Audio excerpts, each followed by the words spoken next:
정말 웃긴 게 나랑 상간녀는 소송 당사자이기 때문에 당사자가 하는 말은 증거가 될 수가 없거든요. 그런데 바람을 핀 남편이 바람을 같이 핀 상간녀에게 사실확인서를 써주거나 상간녀의 증인으로 증언을 해주게 되면 그건 증거가 되기 때문에 법적 효력을 갖습니다. 법원에서는 바람핀 당사자들끼리 입을 맞춰서 하는 얘기를 내 말보다 더 믿어준다는 게 정말 안타까운 일이죠.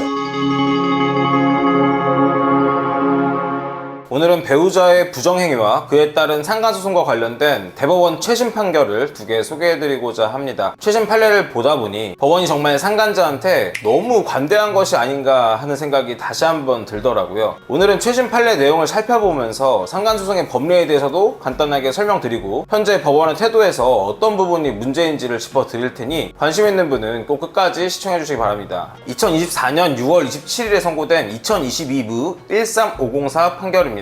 제3자가 부부의 일방과 부정행위를 함으로써 혼인의 본질에 해당하는 부부 공동생활을 침해하거나 유지를 방해하고 그에 대한 배우자로서의 권리를 침해하여 배우자에게 정신적 고통을 가하는 행위는 원칙적으로 불법행위를 구성한다. 배우자가 부정행위를 한 상간남, 상간녀로 인하여 부부관계에 문제가 생기는 것이 원칙적으로 불법행위를 구성한다는 얘기입니다. 다음 살펴보면요. 그러나 비록 부부가 아직 이혼하지 아니하였지만 실질적으로 부부 공동생활이 파탄되어 회복할 수 없을 정도의 상태에 이르렀다면 제3자가 부부의 일방과 성적인 행위를 하더라도 이를 두고 부부 공동생활을 침해하거나 그 유지를 방해하는 행위라고 할 수 없고 또한 그로 인하여 배우자는 부부 공동생활에 관한 권리가 침해되는 손해가 생긴다고 할 수도 없으므로 불법행위가 성립한다고 보기 어렵다. 자, 그런데 이혼 전인 부부라고 하더라도 이미 부부관계가 파탄되어 회복할 수 없을 정도에 이르렀다면 배우자가 타인과 성적인 행위를 하더라도 부부 공동생활을 침해하거나 방해한 것으로 보긴 어렵기 때문에 불법행위를 구성하지 않는다는 법리를 설치합니다. 실제로 배우자의 부정행위를 원인으로 이혼소송이나 상간소송을 진행할 때 상대방 쪽에서는 이미 혼인이 파탄된 상태였다고 주장하는 경우가 굉장히 많은데요. 원래부터 혼인관계가 파탄난 상태였다면 사실 제3자에게 혼인 파탄의 책임을 물을 수 없는 게 맞겠죠. 그런데 사실 외도를 하면서 일부러 계속 늦게 집에 들어오고 가정에 소홀하다 보니 그것이 갈등의 원인이 되어 부부싸움이 생긴 경우는 어떨까요? 또는 더 심한 경우인데 배우자가 상간자가 생긴 뒤에 이혼을 하고 싶어져서 일부러 시비를 걸고 가출하는 경우도 굉장히 많은데요. 이미 바람을 피고 있었기 때문에 혼인관계를 의도적으로 파탄낸 상황인데 혼인관계가 파탄난 상황에서 바람을 핀 것이니 불법행위가 아니라고 판단받게 되면 굉장히 억울하겠죠. 예를 들어 법원에서는 9월 3일자 부정행위의 증거가 제출되었을 때 그리고 혼인 파탄 시점이 9월 1일로 인정됐을 때 이 부정행위는 혼인 파탄 시점 이후 발생한 일이므로 불법행위를 구성한다고 볼 수 없다 이렇게 칼같이 판단을 내리는데요. 사실 이 정도면 누가 보더라도 이미 부정한 관계에 있었기 때문에 일부러 싸움을 유도한 것이라고 보는 것이 합리적일 텐데 법원은 9월 1일 전에 있었던 부정행위의 증거를 요구하고 있다는 점에서 굉장히 불륜 피해자한테 가혹하다고 할 수가 있겠습니다. 변호사님,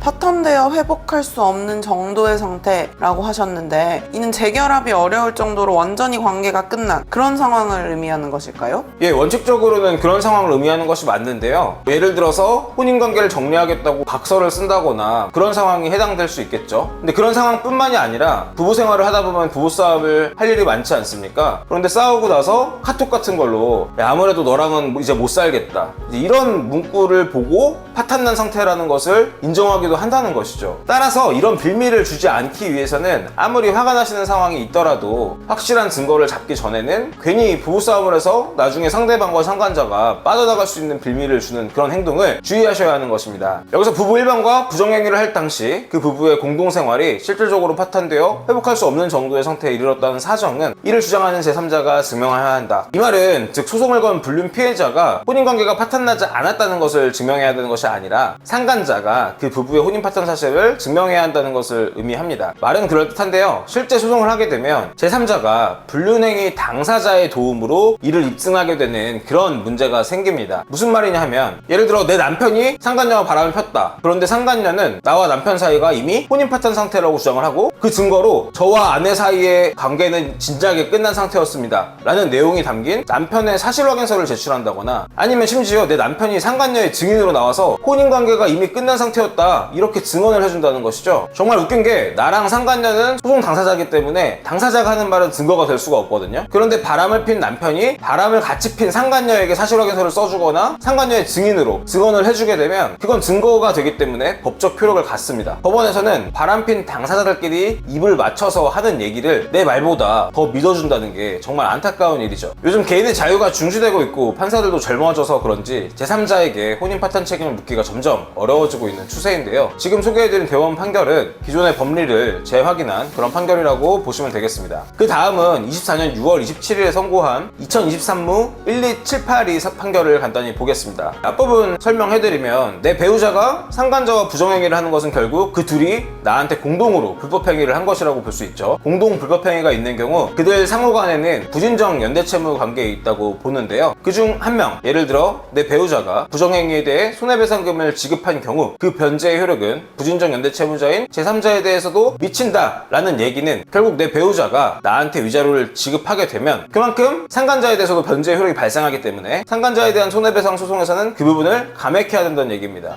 여기까지는 그렇다고 치는데 그 뒤에 문장을 보면 이혼 과정에서 지급된 돈이 위자료인지 재산분할금인지 양육비인지 그 성격이 분명하지 않은 경우가 있다고 하면서 그렇게 지급된 돈의 성격이 불분명한 경우라도 법원은 위자료의 일부로서 금원을 지급한 사정을 제3자가 부담하는 위자료 액수를 산정할 때 참작할 수 있다라는 얘기입니다. 자, 그러니까 바람핀 배우자와의 이혼 소송에서 합의를 하면서 뭐 위자료, 재산분할 등을 구분하지 않고 다 해서 1억을 받았다. 그러면 법원에서는 그중 일부는 위자료 쪽으로 지급받은 거 아니냐라고 봐서 상간자하고의 소송에서 위자료를 감액하는 근거로 활용한다는 얘기입니다. 변호사님, 그렇다면 이와 같은 상황에 있는 분들은 돈을 지급받을 때 위자료가 아니다 라는 취지를 반드시 기재해 두는 것이 좋겠네요. 네, 그렇습니다. 그렇지만 실무적으로는 그런 부분들이 기재되어 있다고 하더라도 판사들이 상황들을 비추어 봤을 때 결국은 재산분할금이라고 써있지만 사실상 위자료로 지급된 거 아니냐라는 부분을 심적으로 영향을 받고 있는 것이 아닌가 하는 생각이 들 정도로 일처리가 되고 있지만 그래도 지금 지적해 주신 것처럼 그렇게 명확하게 성질을 밝혀두는 것이 굉장히 중요하다고 할 수 있겠습니다. 그런데 저는 이 법리와 관련해서 이렇게까지 꼼꼼하게 위자료를 감액해 줄 필요가 있는 건지 의문입니다. 부부간의 이혼 소송에서 위자료와 재산분할금을 정확히 특정하도록 하고 그리고 만일 재산분할금으로 1억 원이 지급된 것이라고 표시가 된 것이면 일단 위자료는 지급된 것이 없으니까 상간자에 대한 소송에서 상간자가 위자료를 전액 부담하게끔 판결을 하고 만약에 그것이 너무 많아서 내 배우자하고 분담의 문제가 생기게 된다면 그건 상간자가 나중에 내 배우자에게 일정 비율을 구상하도록 하면 되는 것인데 왜 법원에서는 불륜 피해자한테는 그토록 깐깐한 법률을 들이밀면서 상간자를 위해서는 알아서 이렇게 꼼꼼하게 검토를 해주는 것일까요? 불륜 피해자가 돈 벌고 싶어서 불륜하라고 등 떠민 건 아니지 않습니까? 애매한 부분이 있다면 이 가해자 측이 위험과 불이익을 감수하게끔 하는 것이 합리적이지 않을까요? 오늘은 불륜 상간소송에 대한 최신 대법원 판례를 2개 살펴보았는데요. 시청자들은 보시면서 어떤 생각이 드셨나요? 부정행위로 인하여 혼인관계, 나아가 가정이 파탄나는 것은 당사자에게는 결코 작은 불법행위가 아닌데 법원에서 이를 너무 가볍게 보고 있는 것이 아닌지 개인적으로는 우려스럽습니다. 오늘도 시청해주셔서 감사합니다.